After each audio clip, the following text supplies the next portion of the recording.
Oh, bien-aimés de l'Éternel, soyez richement bénis. Vraiment que celui-là même qui vous a aimé, qui vous aime et qui vous aimera jusqu'à ce que vous quittez cette terre des hommes, oui, que celui-là même qui s'est sacrifié pour que vous soyez appelés à être sauvés, vous donne d'être véritablement richement bénis en ce jour. Aujourd'hui encore, nous répondons à un rendez-vous, celui-là même de pouvoir partager sa parole. Oui, il est important que nous partagions sa parole parce que les temps sont mauvais. Les temps sont mauvais en ce sens qu'aujourd'hui, nous vivons des choses invraisemblables. Oui, les choses qui dépassent notre entendement. Quand nous comparons ce que nous vivons au quotidien dans les lieux de prière avec certains hommes ou femmes de Dieu, appelés Dieu, n'est-ce pas? Et comparé à ce que nous lisons dans la Bible, il a lieu de s'inquiéter. Nous nous interrogeons, nous nous posons plusieurs questions. Alors, il est important que nous recherchions la face de Dieu. Il est important que nous retournions à sa parole, la véritable, pour que nous puissions être nourris, enseignés. Comme il le dit, son peuple périt faute de connaissance. Il est clair que quand tu es ignorant, tu es exposé à beaucoup de choses. Et c'est pourquoi il est important que nous puissions partager le minimum de connaissances que nous avons afin que chacun de nous puisse être éclairé et puisse vraiment être sur ses gardes pour éviter les pièges de l'ennemi. Les temps sont mauvais. Les temps sont véritablement mauvais. Quand nous assistons véritablement à ce qui se passe dans les églises, on se demande s'il est important encore d'être chrétien. On se demande s'il est important de se priver de beaucoup de choses à la recherche, n'est-ce pas, de cette gloire que nous attendons de notre Dieu, cette bénédiction que nous attendons de notre Dieu. Parce que, par moments, on se demande si nous ne sommes pas devenus des animaux. Par moments, on se demande si les gens ne sont pas en train de danser dans notre intelligence. Ils ne sont pas en train de se foutre de nous, à la limite. Raison pour laquelle il est important que nous nous plongions encore dans sa parole pour découvrir ce qu'il en est. Parce qu'il a tout laissé. Rien n'est nouveau sur les cieux. Rien n'est nouveau.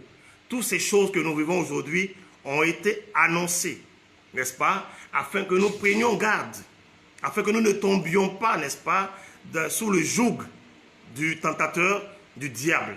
Malheureusement, l'ignorance fait que nous succombons.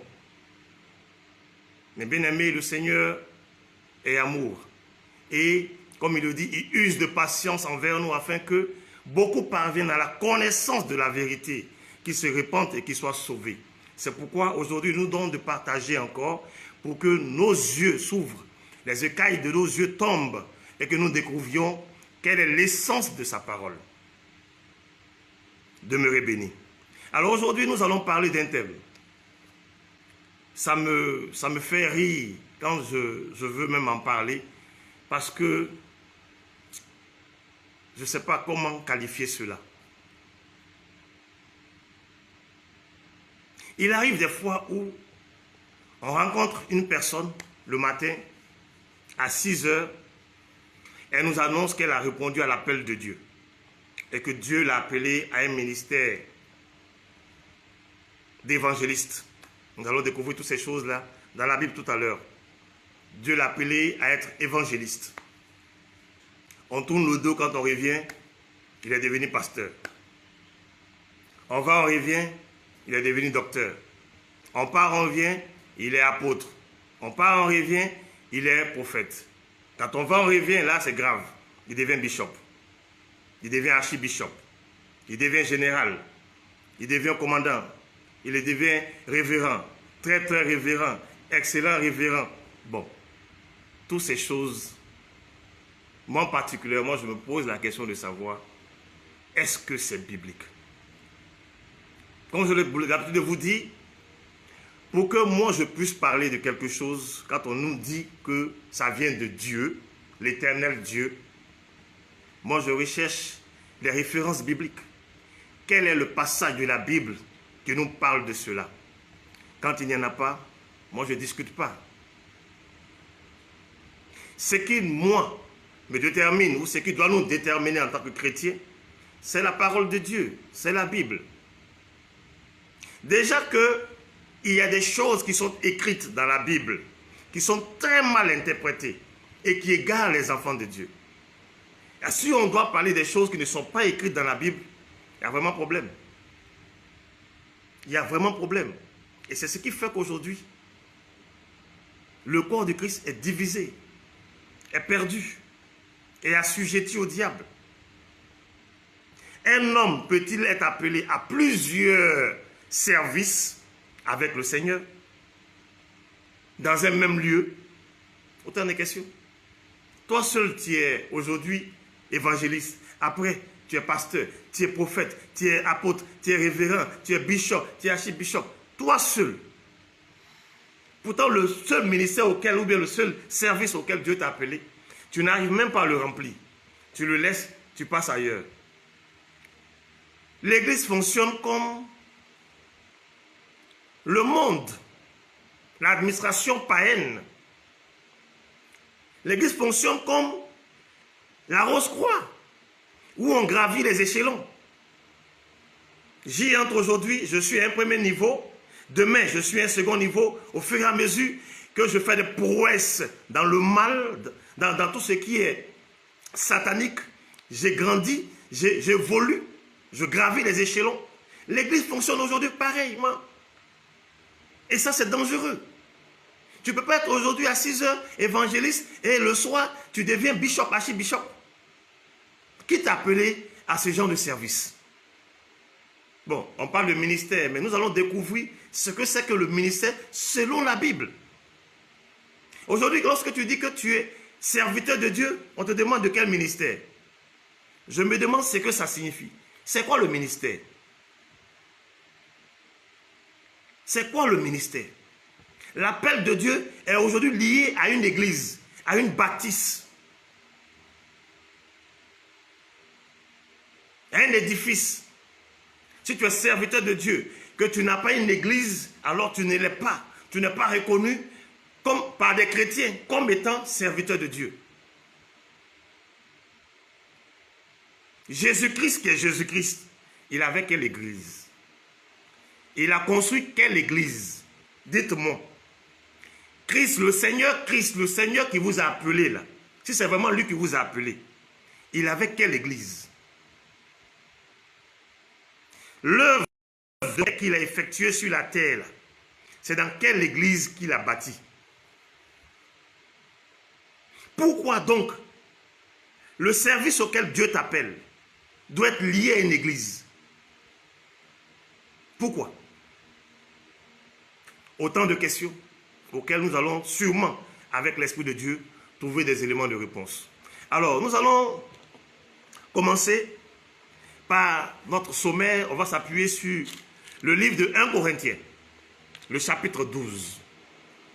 Et nous allons lire et comprendre ce que c'est que l'appel de Dieu, ce que c'est que le service de Dieu, ce que les gens appellent couramment le ministère. Nous allons découvrir ce que c'est dans la Bible. Nous y allons. 1 Corinthiens chapitre 12, à partir du verset 11. Je lis la parole. Après avoir cité, quand vous lisez 1 Corinthiens chapitre 12, dès le départ, il cite les dons spirituels, n'est-ce pas? Au verset 11, il dit, « Un seul et même esprit opère toutes ces choses, les distribuant à chacun en particulier comme il veut. » L'Esprit de Dieu, donc, c'est lui qui opère toutes choses et qui distribue les dons en particulier à chacun comme il le désire. Ok. Car comme le corps est un et a plusieurs membres, et comme tous les membres du corps, malgré leur nombre, ne forment qu'un seul corps, ainsi en est-il de Christ. Nous avons tous, en effet, été baptisés dans un seul esprit pour former un seul corps, soit juif, soit grec, soit esclave, soit libre. Et nous avons tous été abreuvés abreuvé plutôt, d'un seul esprit. Ainsi, le corps n'est pas un seul membre, mais il est formé de plusieurs membres. Nous allons aller au verset 28. Et Dieu a établi dans l'Église, premièrement, les apôtres, deuxièmement, les prophètes, troisièmement, les docteurs, ensuite, ceux qui ont le don des miracles, puis ceux qui ont les dons de guérir, de secourir, de gouverner, de parler diverses langues. Nous allons d'abord nous arrêter à ce niveau et avancer. Alors, la Bible nous fait comprendre que Dieu, qui est un, qui nous a donné son esprit, avec lequel il est un, qui nous dote de dons spirituels, c'est le seul qui décide de donner à chacun de nous un don spirituel. Nous avons tous été baptisés en un seul esprit, un seul esprit, un seul corps, un seul service. Le corps a plusieurs membres. Chaque membre du corps joue un rôle particulier. Mais ensemble, ils œuvrent pour un bien-être, celui du corps, celui de l'âme de la personne. Il n'y a pas plusieurs appels. Il y a un seul appel. Un serviteur reçoit un seul appel du même esprit. L'Éternel peut lui confier plusieurs rôles. Il peut avoir plusieurs missions qu'il va accomplir l'une après l'autre. Mais il est appelé à un seul service. Il est important que nous fassions cette précision. Première des choses. Seconde chose, on nous dit que Dieu a établi dans l'Église, premièrement les apôtres, deuxièmement les prophètes. Quand je lis cela, ça me fait rire parce que ce passage est très mal interprété. Paul qui cite d'abord en première position, selon lui, les apôtres et ensuite les prophètes. Est-ce qu'on a compris Paul? Est-ce qu'on a compris Paul? Grande question. Parce que Christ, notre sauveur, n'est pas apôtre. La Bible nous présente Christ comme le sauveur. N'est-ce pas? Le prophète, un prophète. Est-ce qu'un envoyé peut-il être plus grand que l'envoyeur plutôt? Un envoyé, je répète, un envoyé peut-il être plus grand que l'envoyeur? Non, je ne crois pas. Je ne peux pas comprendre ça.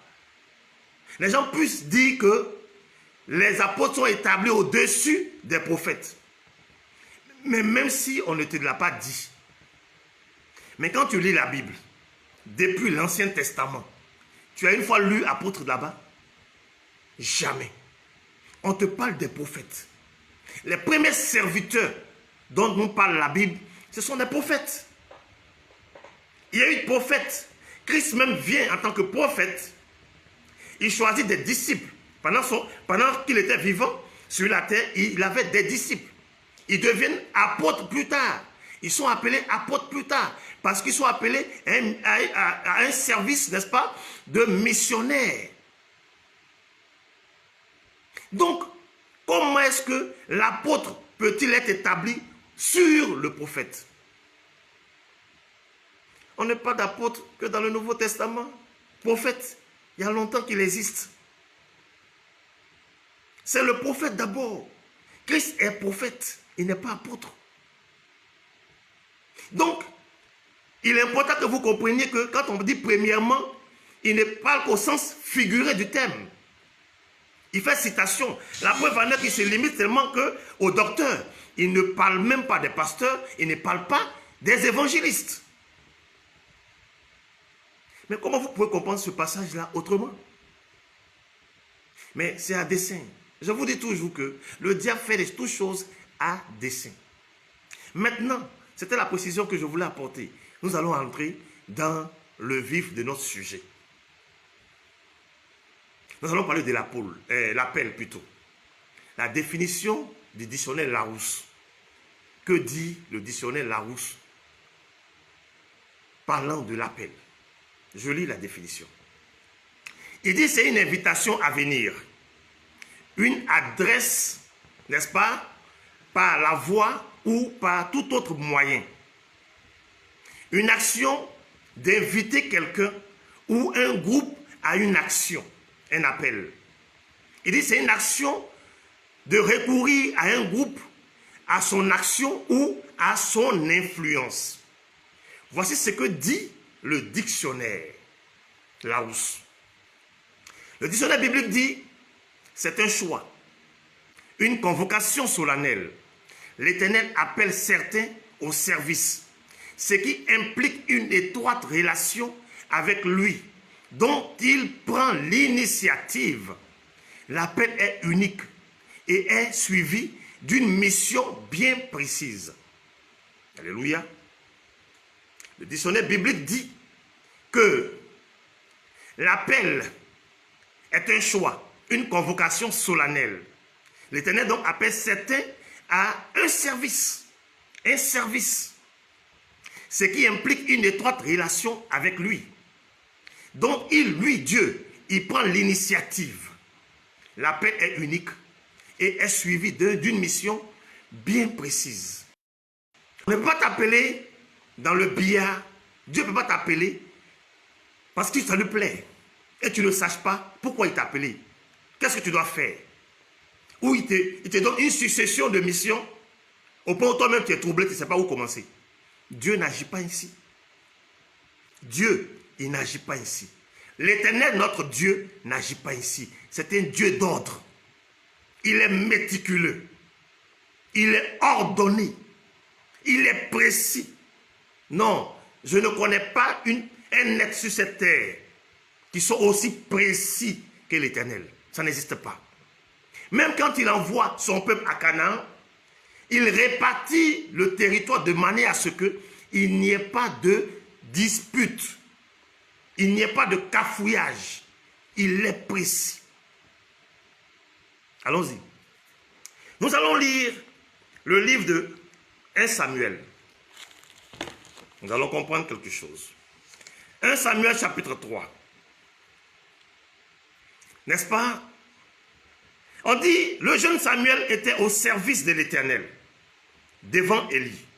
La parole de l'Éternel était rare en ce temps-là. Les visions n'étaient pas fréquentes.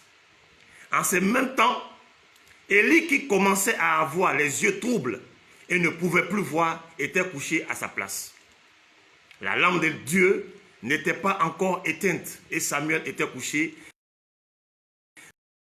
dans l'arche de Dieu.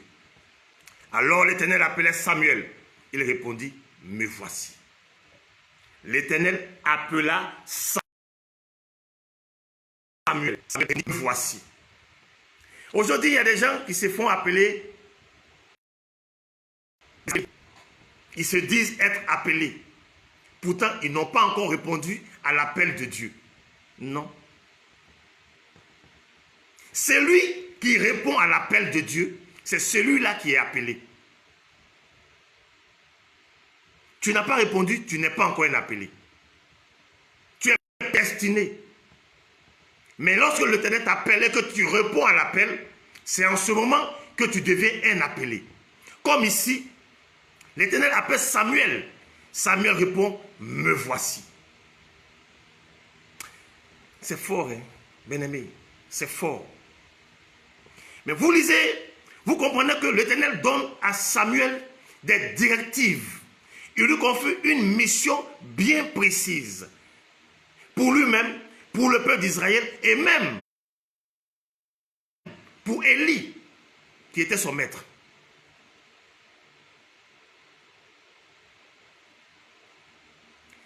A-t-on lu dans la Bible, après ça, que Élie est devenu autre chose? Il n'est plus devenu prophète, il est devenu apôtre, il est devenu évangéliste? Non. C'est ce ministère-là qu'il exerce jusqu'à ce qu'il meure. Mais pourquoi aujourd'hui les choses ont changé? Pourquoi les choses ont changé aujourd'hui? C'est dû à quoi? Quelles sont les recherches? Mais les signes sont dans la Bible. Dans les derniers temps, ils seront amis de tout ce qui est gloire, fanfaron. Ils aiment paraître. Ils aiment les honneurs. Les signes sont là. 2 Pierre, ou du moins 1 Pierre chapitre 2. Nous allons lire. Nous allons beaucoup parcourir aujourd'hui la Bible pour comprendre beaucoup de choses.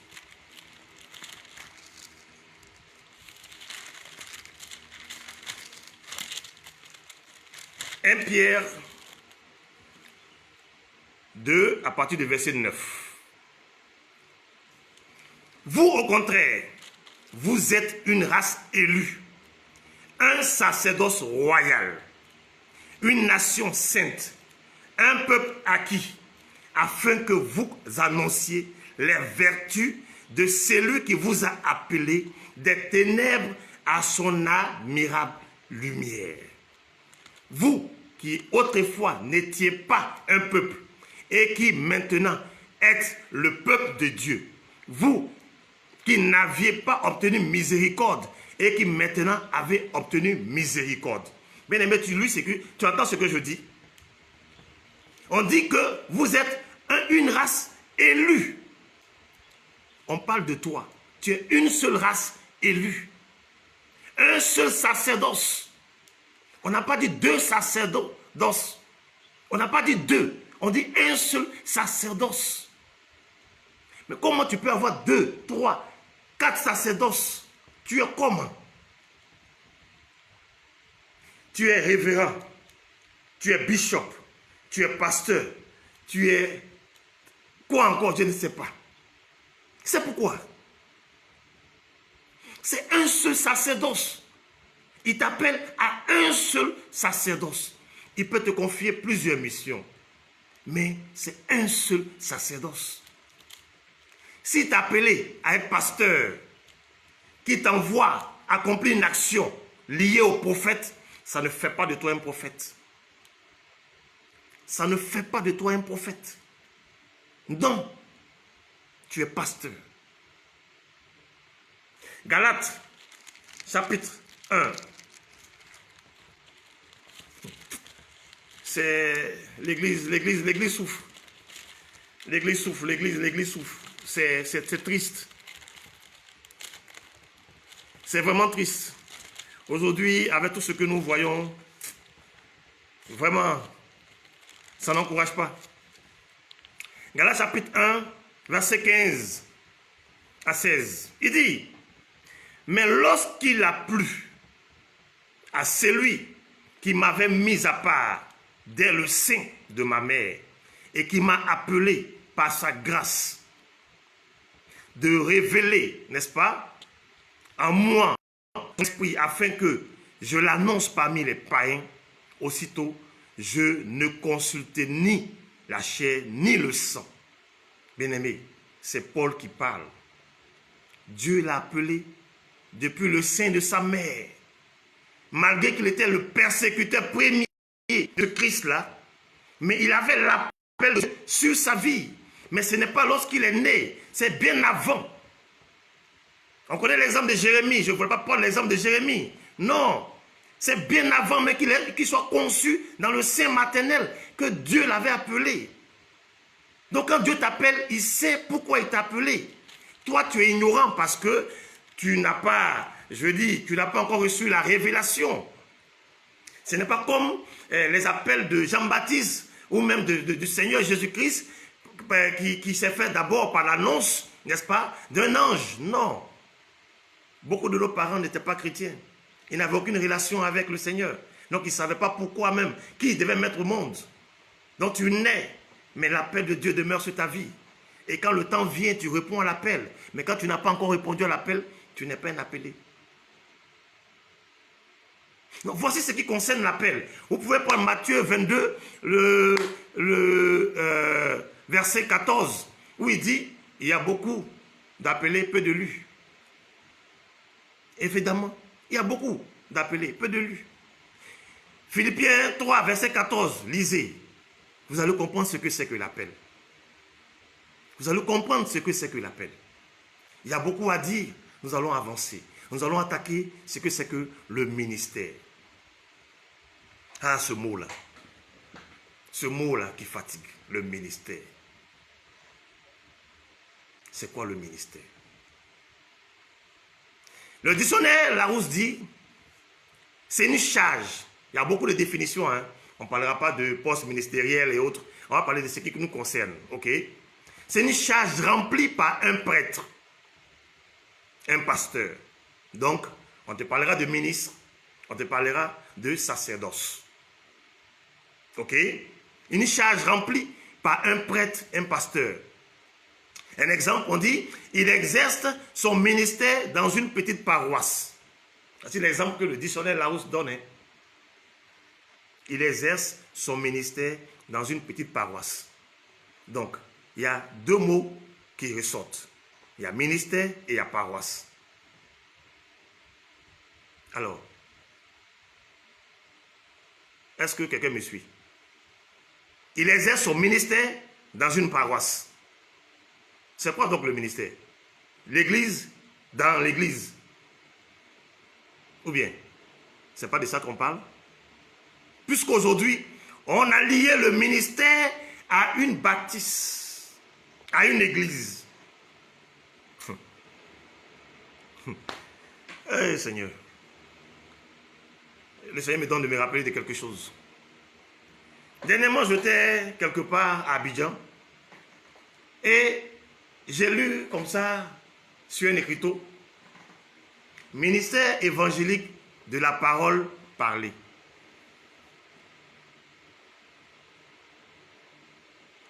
La parole parlée. C'est quoi la parole alors? C'est quoi la parole? Pour qu'elle soit parlée à nouveau. Ce n'est pas mon sujet. Mais voici ce que nous vivons dans les églises aujourd'hui. Le corps de Christ est en proie à beaucoup de choses qui l'égarent. Voici ce que dit le dictionnaire biblique. Le thème caractéristique du Nouveau Testament pour ministère est service.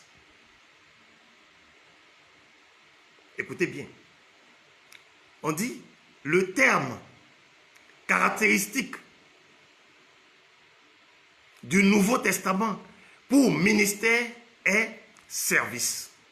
D'origine grecque. Qui signifie quoi? Diacre. Le ministère. Son origine là.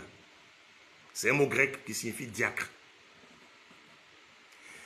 On ne le trouve pas dans la tradition grecque de l'Ancien Testament. Écoutez bien. Hein. On ne trouve pas le mot ministère dans la tradition grecque de l'Ancien Testament. Et le dictionnaire biblique dit ce qui suggère un changement évident de doctrine. Un changement évident de doctrine. Dans l'Ancien Testament, on ne parle pas de ministère. Ce mot n'a jamais été employé. Même dans la tradition grecque de l'Ancien Testament. C'est dans la nouvelle tradition du Nouveau Testament qu'on entend parler de ministère. Mais sinon, le mot grec, n'est-ce pas, qui signifie diacre, c'est ça qu'on appelle ministère. Ce qui signifie quoi? Un service. Alors, si on se base sur cette définition biblique, est-ce qu'on réalise un peu combien de fois on est perdu? Quand tu dis, donc, le ministère prophétique de ceci, de cela, ça veut dire quoi? Ça veut dire quoi? Il y a même des pasteurs qui sont établis sur des ministères prophétiques. Des pasteurs, des évangélistes qui sont établis sur des ministères apostoliques. C'est quoi tout ça là? Pourquoi on aime tous des titres, des choses grandes, grandioses? Pourquoi c'est ça qui nous motive? Ton ministère, ou du moins ton service évangéliste là, tu ne maîtrises pas encore. Et toi, tu es établi sur une œuvre apostolique, prophétique. Qu'est-ce qui ne va pas? Bien aimé, il est temps que vous ouvriez vos yeux.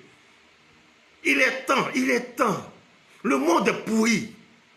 L'église fonctionne comme une entreprise. Écoutez, je vous conte une histoire. J'étais au Ghana. Et je voulais faire enregistrer l'ONG que le Seigneur m'a donné de mettre sur pied. Au Ghana. Je vais à un contrôle, un service où on enregistre, n'est-ce pas, des ONG et autres. Je me rends compte que et l'église, et l'ONG, et une société a le même statut. Ce sont les mêmes documents qu'on vous donne. Donc l'église fonctionne comme une entreprise. Le pasteur a un salaire. Mais il a obligé de réfléchir marketing pour faire entrer assez d'argent. Si on lui dit par exemple que tu perçois 10% de ce qui rentre, il est obligé de trouver des stratégies pour faire entrer assez d'argent. Mais ces stratégies viennent de qui? De l'Éternel? Non, je ne crois pas. C'est dommage. C'est dommage. Ce que vous appelez ministère, ça n'existe pas dans la Bible. Ou seulement, si ça existe, je veux dire, c'est une tradition d'un mot qui signifie diacre. Mais est-ce que tu remarques quelque chose avec moi? L'origine de ce mot-là, ce n'est pas un mot hébreu. Ce n'est pas un mot araméen. C'est un mot grec. Les Grecs. Tu veux que je te parle des Grecs? Mais c'est un peu païen qui avaient leurs adorations. Oui, ils avaient leur adoration. Au temps de l'hellénisme, n'est-ce pas? On parlera de 330 ans avant Jésus-Christ. Mais c'est eux qui régnaient sur la terre. L'Empire grec régnait. Ils avaient leur adoration. Et lorsque le Seigneur, à cause de la désobéissance de son peuple d'Israël, pouvait permettre qu'ils aillent en captivité, n'est-ce pas, dans ces endroits-là, mais il est clair qu'ils ont fini par épouser leur culture, leurs coutumes. C'est à cause de cela que, lorsque l'Éternel Dieu demande à Israël de rentrer en possession de Canaan, il leur demande de tuer tout le monde. Il y avait des peuples qui existaient, qui vivaient à Canaan, qui avaient leur adoration, qui ne connaissaient pas l'Éternel. Alors, si ceux-là venaient à cohabiter avec eux, il est clair qu'ils allaient finir par se laisser corrompre. Oui, les habitudes, les cohabitations, ça change, ça transforme. Dieu a été clair. Il dit, tuez tout ce qui vit à Canaan. Mais ils n'ont pas obéi. Ils sont allés, ils ont préféré, il y a 6 tribus qui ont obéi à la parole de Dieu. Les 6 autres ont préféré cohabiter avec les princes, n'est-ce pas, des Cananéens qu'ils ont trouvés. Ces derniers ont formé un bloc et ont commencé à attaquer Israël. Voici l'origine de la guerre israélo-palestinienne. Quand ils ont crié à Dieu, Dieu a dit non. C'est le fruit de votre désobéissance. Subissez. Et jusqu'à aujourd'hui, cette guerre existe à cause de la désobéissance de ce peuple-là. Ils ont fini par épouser, n'est-ce pas, les coutumes de ces personnes-là. Les Grecs avaient leurs habitudes, ils avaient leur temple, ils avaient leur divinité qu'ils adoraient. On a transposé ces choses-là dans l'église. Et l'ignorance. Avançons. Nous allons prendre Actes des Apôtres. Nous allons lire quelque chose pour comprendre ce que Dieu nous dit. Actes, chapitre 6.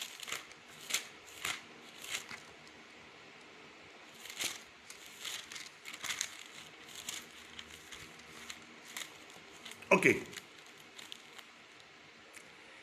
La Bible nous dit, Actes chapitre 6, en ce temps-là, le nombre des disciples augmentait. Les hellénistes, tout à l'heure j'ai parlé des Grecs, c'est d'eux qu'il s'agit. Les hellénistes murmuraient contre les Hébreux parce que leurs veuves étaient négligées dans la distribution qui se faisait chaque jour. Ils murmuraient contre les Hébreux parce que leurs veuves, leurs femmes étaient négligées selon eux dans la distribution qui se faisait chaque jour. Les 12 convoquaient la multitude des disciples et dirent, il n'est pas convenable que nous laissions la parole de Dieu pour servir aux tables. Il n'est pas convenable, raisonnable, que nous abandonnions l'œuvre de l'Éternel, le service de Dieu, n'est-ce pas, pour venir servir. C'est pourquoi, frères, choisissez parmi vous 7 hommes de qui l'on rend un bon témoignage, qui soit plein de Saint-Esprit et de sagesse, et que nous chargerons et nous continuerons à nous appliquer à la prière et au ministère de la parole. Ça, c'est la version de Scofield. Nous allons lire ce que dit André Chouraki. Comme je vous l'avais déjà dit, c'est l'un des rares hébreux qui a traduit la Bible. Nous allons lire sa traduction pour comprendre ce que c'est que le ministère. En ces jours, les adeptes se multipliaient. Ici, on a parlé de quoi? Des disciples. Ici, on parle des adeptes se multiplient. Et c'est les hellénistes, ils murmurent contre les Hébreux parce que leurs veuves étaient négligées chaque jour dans le service. Les 12 appellent la multitude des adeptes et disent, il n'est pas bien pour nous d'abandonner la parole d'Élohim pour servir à table. Aussi, frères, choisissez 7 hommes parmi vous qui ont bon renom, pleins de souffle sacré et de sagesse. Nous les proposerons à ce service. À ce service. Quant à nous, nous garderons la prière et l'office de la parole. La parole plaît à toute la multitude. Bien-aimés. Alors donc, ce que la tradition grecque appelle ministère, en réalité, selon la Bible hébraïque, c'est le service. Le service de l'Éternel. Il arrivera un temps où nous allons développer le service de Dieu. Mais aujourd'hui, nous voulons faire sortir, n'est-ce pas, ces mots-là qui ont déteint la valeur du service et qui pensent que quand on parle de service, ou même ce qu'ils appellent ministère, il faut avoir une église. Je répète encore, qui peut me montrer l'église de Jésus-Christ? L'église, c'est toi, c'est moi. Ce ne sont pas des baptistes, ce sont des personnes. Mais aujourd'hui, tout est question d'église parce qu'on veut s'enrichir. Et le ministère, ministère temps, ministère temps, ministère temps, toutes sortes de ministères, souvent même qui n'ont rien à voir avec la parole de Dieu. Avançons. Nous allons lire Hébreux.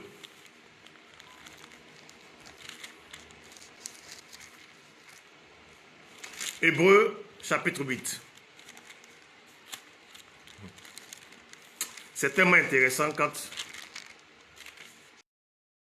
C'est intéressant. C'est de Dieu. Je sais. Aussi, Hébreux, chapitre 8, verset 6. Même maintenant, il a obtenu un ministère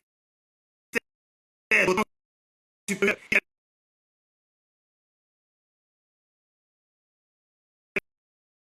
le médiateur qui a été habillé, n'est-ce pas, Scofield. Nous allons lire la version de André Chouraki. Oh, c'est tellement chic. Hébreux chapitre 8, le verset 6. Il dit, maintenant, il a obtenu un service, d'autant plus excellent qu'il est le médiateur d'un meilleur pacte établi sur de meilleures promesses. Bien-aimés.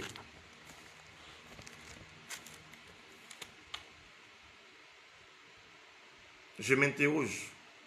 Comment les Grecs qui n'ont pas reçu la chose, qui ne sont pas ce peuple-là, premier appelé de Dieu, comment c'est leur tradition que nous avons épousée jusqu'à ce que nous soyons aussi aveuglés. C'est clair, si tu ne marches pas par l'esprit, il est clair que tu vas te laisser aveugler. C'est écrit, c'est à dessein. C'est écrit, si je dis que ce n'est pas écrit, c'est faux. C'est écrit, c'est à dessein. Le Seigneur permet beaucoup de choses. Le Seigneur permet beaucoup de choses. C'est pourquoi il dit que les véritables adorateurs qu'il préfère sont ceux qu'il adore en esprit et en vérité. C'est ceux qui le cherchent en esprit et en vérité. Cherche à être éclairé. Le ministère, ce n'est rien d'autre que le service. Ce n'est pas une bâtisse. On parle de Christ. Christ, Christ, Christ.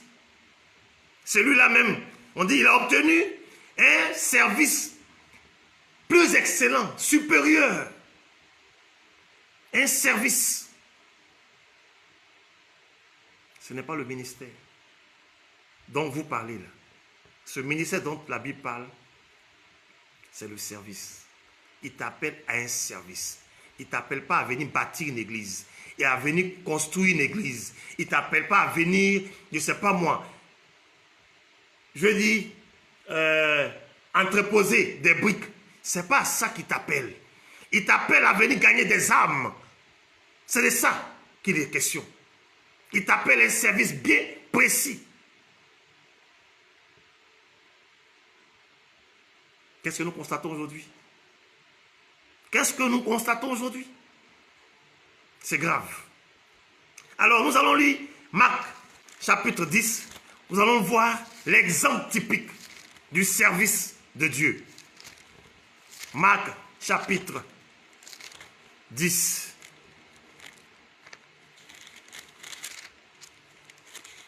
Le verset 45. Car le Fils de l'homme est venu, non pour être servi, mais pour servir et donner sa vie comme la rançon de beaucoup. Car le Fils de l'homme est venu, non pour être servi, mais pour servir et donner sa vie comme la rançon de beaucoup. Voici l'exemple typique du service. C'est à cela que le Seigneur nous a appelés. À venir être au service de nos semblables. Et non à venir se servir. Être servi. Non. Quel est le sacrifice que tu fais pour que des âmes soient sauvées? Christ a payé le prix. Il nous montre ça comme exemple. C'est ce que nous devons faire. C'est à cela qu'il nous a appelés. L'exemple typique du service, c'est ça. Donner sa vie, s'il faut, donner sa vie pour que beaucoup soient sauvés. Je suis établi sur des âmes. Mais quand ces âmes-là souffrent, tu n'es même pas fichu de lever le petit doigt. Ils apportent toujours dans ton église, ils apportent. Le jour où j'ai un moindre problème, on va prier. Tu n'es pas fichu de venir en aide. On va prier. C'est de la sorcellerie. C'est de la sorcellerie. Un homme qui apporte toujours dans ta maison, dans les maisons, tu peux venir en aide. Dieu ouvre les portes et il souffre. C'est quelle méchanceté ça. Je suis établi sur un ministère. Quel ministère? C'est quel ministère? De quel ministère il s'agit? Ministère où tu es pasteur.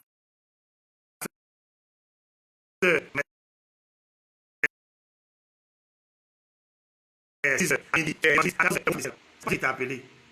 Avec Dieu, on ne gravit pas les échelons. Avec l'Éternel, là, il t'appelle à un ministère bien précis, un service bien précis. C'est ce service-là que tu vas accomplir jusqu'à ta mort. Moïse a été appelé par l'Éternel comme étant prophète. Mais il précise, pour Aaron, il est le Dieu d'Aaron.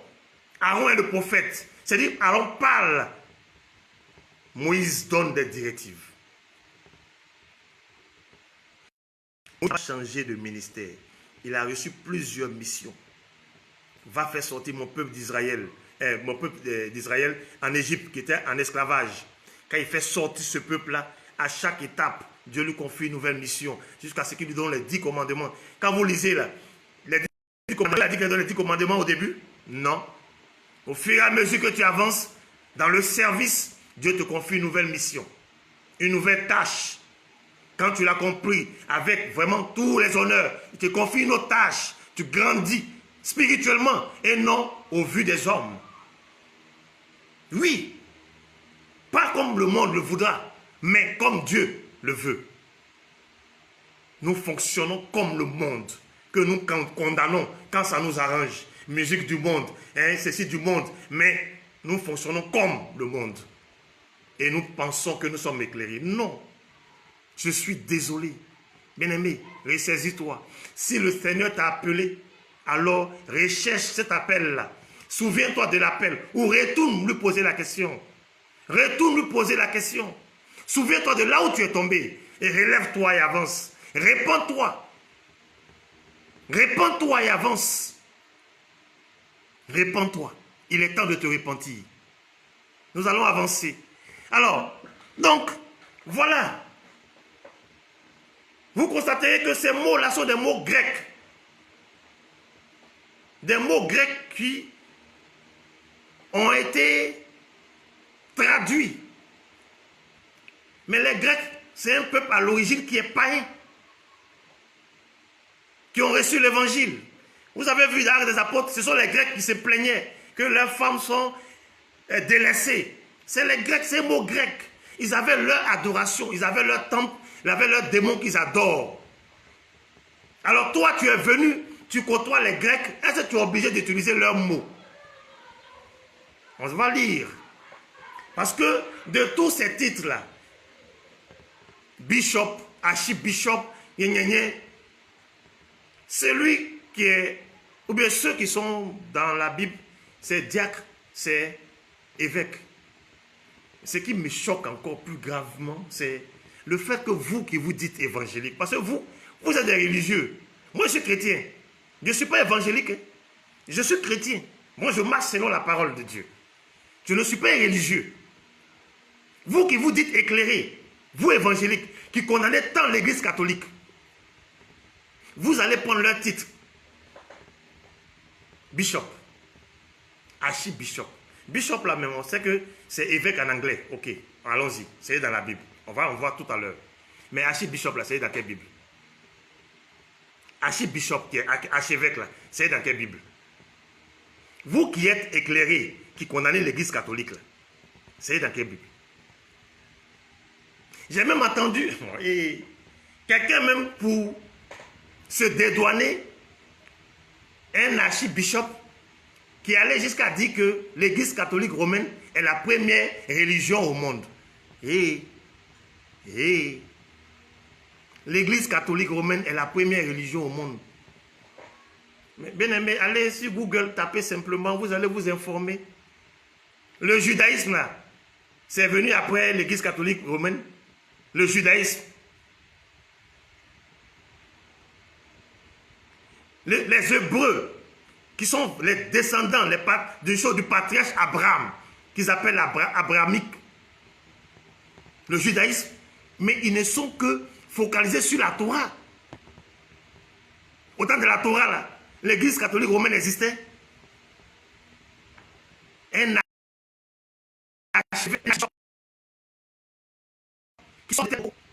archibishop qui sort de tels propos. Mais ce qui est scandaleux, l'église catholique romaine est la première religion. Oh non, il y en a trop. Avant qu'on ne parle de Rome, il y a beaucoup. C'est des royaumes. Mais ce n'est pas l'église catholique romaine qui persécutait Jésus-Christ. En son temps-là, qui ne voulait pas que Jésus-Christ même s'exprime, qui voulait le tuer. Les héros des autres là, ils étaient quoi? Ce n'étaient pas des Romains. En ce moment, l'église catholique romaine existait. C'est quelle foutaise ça? Ce n'est pas mon sujet. Mais arrêtez de vous foutre des gens. Arrêtez de vendre du n'importe quoi, des illusions aux enfants de Dieu. Informez-vous. Vous prétendez être des docteurs de la parole. Mais informez-vous un peu avant de sortir de telles âneries. Non, c'est déplorable. Allons-y. Diacre. On va rester dans le domaine biblique maintenant. Le dictionnaire dit, ce sont des termes grecs qui lui sont associés et traduits par ministère, par ministre, par serviteur. Donc ministère, servir. Il ne désigne pas une fonction spécifique dans l'Église. Écoutez bien, hein? Le dictionnaire biblique nous donne ces informations-là. À l'origine, cela ne désignait pas une fonction spécifique dans l'Église. Au temps de l'hellénisme, donc comme je vous l'ai dit, 330 ans jusqu'à 37 ans avant Jésus-Christ, le mot désignait un employé, un serviteur ou souvent un serveur. Un serveur, c'est fort. Un serveur d'un culte ou d'un temple grec. Donc c'est quelqu'un qui était un homme à tout faire dans le temple grec. Au temps antique grec, le diacre. Et c'est ça que vous allez envoyer dans l'église. On les appelait souvent aussi les anciens. Donc à l'origine, ils n'avaient pas un rôle spécifique. On pouvait leur confier une mission, ils accomplissent, c'est tout. Mais ils n'étaient pas établis sur un temple, ce n'étaient pas des prêtres. C'était des serviteurs. On dit même qu'on les appelait serveurs par moment. Mais vous avez envoyé ça dans l'église. Allons-y. On dit plus tard, l'église va utiliser cette appellation tout en spécifiant les fonctions de diacre, à savoir la gestion de l'argent, l'administration, le service social. Ils sont aussi appelés anciens, comme je l'ai dit. Alors, c'est spécifique là. Quand bien même, ils ont utilisé ce mot, diacre, qu'ils ont envoyé dans la maison de Dieu, mais il y avait un rôle spécifique. Le diacre pouvait être, n'est-ce pas, celui qui s'occupait de la gestion de la nourriture, comme on a vu dans Actes des Apôtres, ceux qui ont été choisis pour répartir à la table la nourriture. C'est l'administration, la gestion de l'argent. Mais ça a quoi à voir avec toi qui dis que tu es établi sur une église et puis tu te fais appeler diacre, bishop? Quel est le lien? Moi, je ne vois pas. Franchement, je ne vois pas. Aidez-moi à comprendre. Lisons 1 Timothée chapitre 3.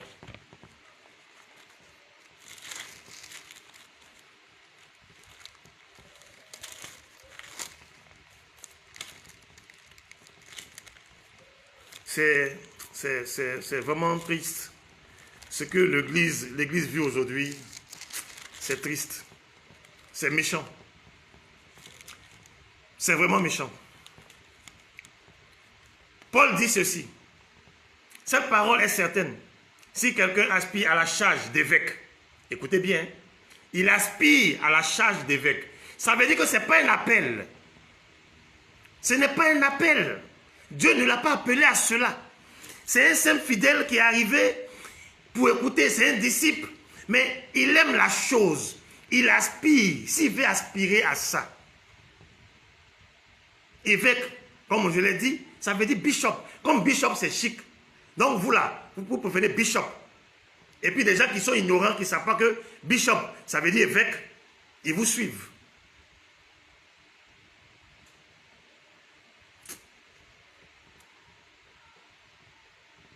Si quelqu'un aspire à la charge d'évêque, il désire une œuvre excellente, il faut donc que l'évêque soit mari d'une seule femme, sobre, modéré, réglé dans sa conduite, hospitalier, propre à l'enseignement. Il faut qu'il ne soit ni adonné au vin, ni violent, mais indulgent, pacifique, désintéressé, etc., etc. Là, on nous établit des critères pour être évêque. Celui qui veut être évêque, voici des critères qu'il doit remplir pour qu'il puisse être préposé, ou proposé plutôt, comme étant un évêque.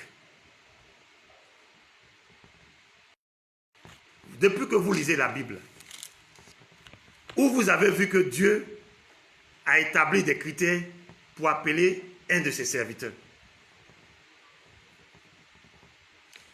Quand Abraham devait être appelé, Dieu a émis des critères. Quand Moïse devait être appelé, Dieu a émis des critères. Quand Jérémie, quand Ézéchiel, quand Ésaïe devait être appelé par l'Éternel, il y avait des critères. Ce n'est pas un appel. La fonction d'évêque n'est pas un appel. Mais tu es bishop. Tu dis que tu as reçu l'appel de Dieu, tu es bishop. Ce n'est pas un appel. Ce n'est pas normal. Vous avez vu un PDG à qui on demande des critères pour être PDG? Non. C'est lui le concepteur. C'est lui qui crée sa chose. Mais quand il veut employer des gens, mais il émet des critères. Les critères sont pour ceux qui ne sont pas, je veux dire, à l'origine de quelque chose. Ceux qui veulent entrer dans une grâce, qui veulent bénéficier d'une fonction quelconque. C'est en ce moment qu'on émet des critères de sélection, d'élection. Quel est le serviteur de Dieu? Même quand Jésus-Christ appelait les 12 apôtres, qui était appelé en fonction de ces critères? Personne. Mais là, pour les fonctions d'évêque et de diacre, il y a des critères. Parce que ce n'est pas des choses que Dieu a établies. Ce sont des œuvres humaines, c'est des coutumes que les Grecs ont imposées à l'Église. Est-ce que tu as fait la différence? Est-ce que tu arrives à interpréter le discernement? C'est dommage. Allons-y, on va dire la même chose pour évêque. Évêque, le dictionnaire biblique dit un mot grec encore, signifiant surveillant. Il était employé pour les magistrats, l'empereur romain ou des philosophes qui jouaient le rôle de directeur spirituel. Voici ce que dit le dictionnaire biblique. Un évêque ou épiscope, c'est un mot grec signifiant surveillant. Il était employé pour les magistrats, l'empereur romain ou des philosophes qui jouaient le rôle de directeur spirituel ou des anciens simplement. Vous voyez que ce n'est pas des choses que Dieu a instituées. Ce n'est pas un appel divin.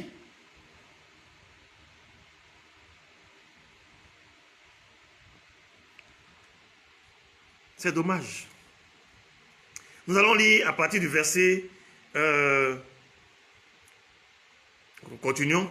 Il faut qu'il dirige bien sa propre maison et qu'il tienne ses enfants dans la soumission et dans la parfaite honnêteté. Car si quelqu'un ne sait pas diriger sa propre maison, comment prendra-t-il soin de l'église de Dieu? Il ne faut pas qu'il soit un nouveau converti, de peur qu'enflé d'orgueil, il ne tombe sous le jugement du diable. Il faut aussi qu'il reçoive un bon témoignage de ceux du dehors, afin de ne pas tomber dans l'opprobre et les pièges du diable.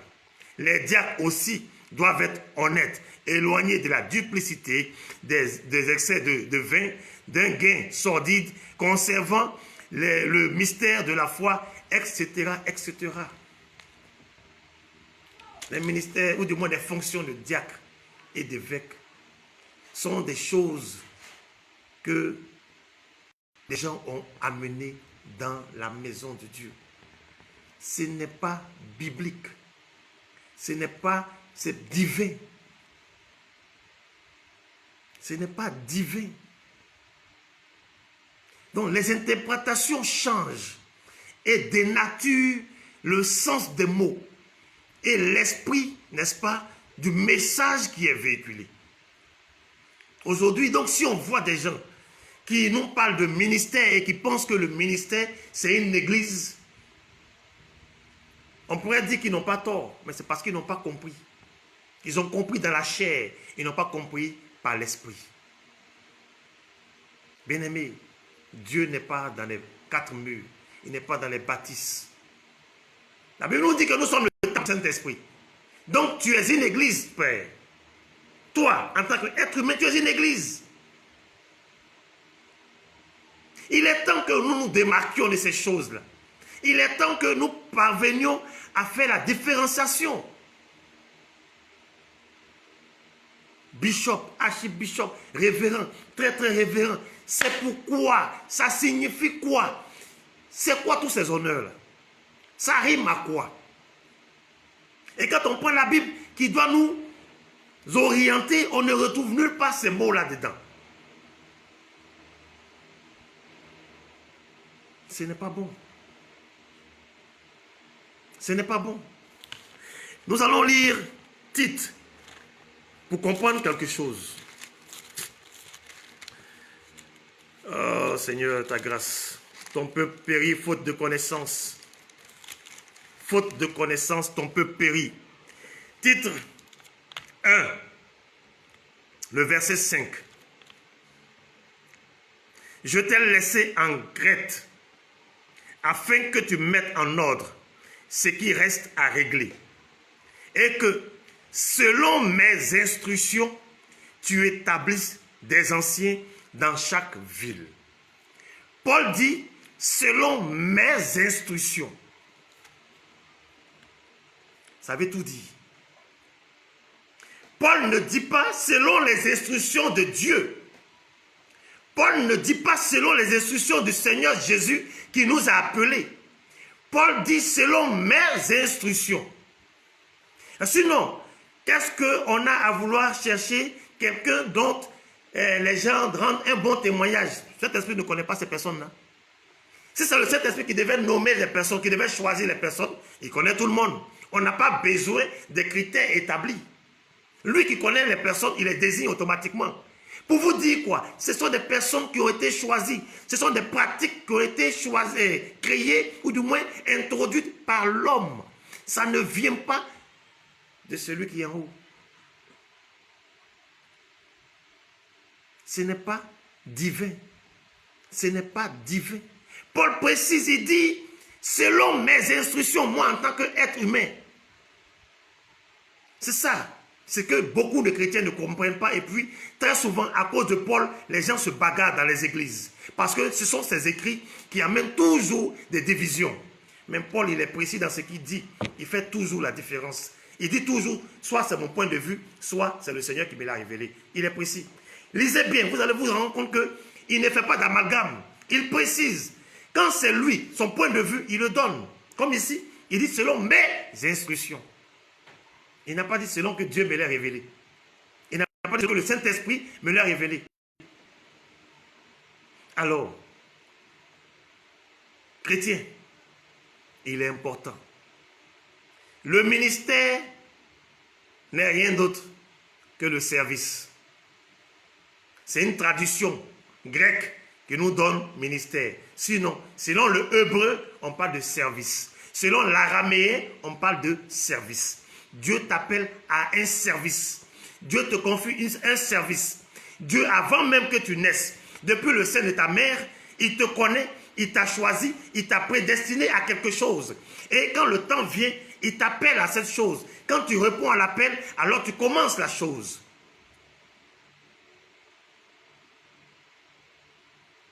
Il y a un seul appel. Chaque serviteur de Dieu reçoit un appel. Ceux qui ont reçu plusieurs appels, ils savent qui les a appelés. Ce n'est pas l'Éternel. L'Éternel n'est pas dans un désordre. De la même manière que dans un lieu où ses enfants sont réunis, c'est plusieurs services qui se mettent ensemble pour que chacun puisse manifester les dons qu'il a déposés en lui. Alors, Un serviteur ne peut pas être à lui seul appelé à plusieurs services. Pourquoi? Et les autres? Et les autres? Le corps a plusieurs membres. Chacun joue son rôle. Et c'est pour l'édification de ce même corps-là. C'est pareil pour le corps de Christ. Chacun est appelé à un service bien déterminé, à une mission bien déterminée. Mais c'est pourquoi? C'est pour l'édification de tous, pour la gloire du Seigneur. Car si vous voyez désormais un serviteur qui, le matin à 6 heures, est évangéliste, à 7 heures, qui devient pasteur, après, il est apôtre, docteur, etc., etc., éloignez-vous de lui. Éloignez-vous de lui. Je vous le dis, éloignez-vous de lui. Parce que la Bible n'a jamais dit ça. La Bible t'appelle à un service. Le fonctionnement dans les églises, comme dans le monde païen, ça ne peut pas être de Dieu. Christ ne peut pas fonctionner comme le monde païen fonctionne. Ce n'est pas possible, ce n'est pas normal. Ce n'est pas normal. On ne peut pas graver des échelons comme dans la Rose-Croix. Comme chez les francs-maçons. Ce n'est pas normal. Tu es appelé à un service. Tu joues ce rôle-là jusqu'à ta mort. Beaucoup même ont été appelés à un service, ils n'ont pas pu l'accomplir et puis ils sont morts. Toi, tu vas multiplier service sur service. D'après toi, ministère sur ministère. Tu arrives quelque part, on dit, bon, tu as droit à 30 minutes pour la prédication et puis tu as 15 minutes pour ton ministère. Ça veut dire quoi? Tu dois manifester ton ministère. Tu dois exercer ton ministère. C'est un féticheur? Évidemment, c'est un féticheur. Parce que Dieu n'est pas obligé de faire ce que tu dis. Il est souverain. Apprenez à connaître le Seigneur. Cherchons-le, cherchons-le. Cherchons à connaître le Seigneur. Il y a des gens tous les jours qui vont se réunir. Dieu doit faire quelque chose. Pourquoi?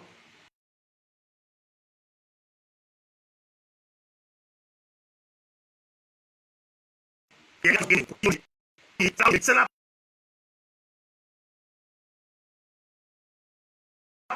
parole. C'est en transférant tous tes démons, tes esprits, là, qui sont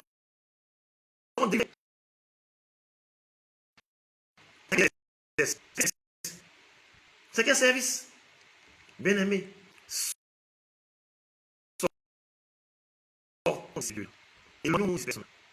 séparons-nous d'eux. Comprenons qu'il y a un seul corps, un seul esprit, un seul appel, un seul sacerdoce, etc. Un seul. Tout ce qui vient autour là, c'est la chair, c'est le diable. Ce n'est que le diable. Voici le message d'aujourd'hui. Bien-aimé, que le Seigneur ouvre tes yeux. Que le Seigneur approfondisse cet enseignement avec toi, par son esprit, afin que tu comprennes la révélation de sa parole.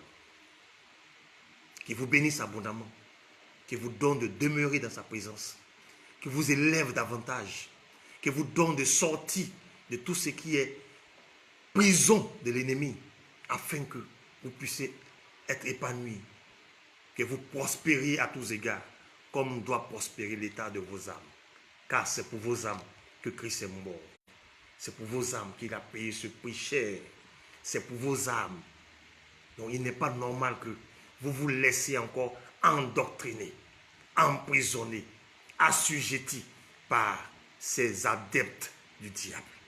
Que le Seigneur vous bénisse abondamment et que véritablement sa grâce demeure sur vous. Son esprit vous couvre, vous protège, vous enlève tout ce qui est manteau, tout ce qui est envoûtement, tout ce qui est possession, qui vous libère afin que sa gloire se manifeste dans vos vies aujourd'hui et sempiternellement au nom de Yeshua. Amen.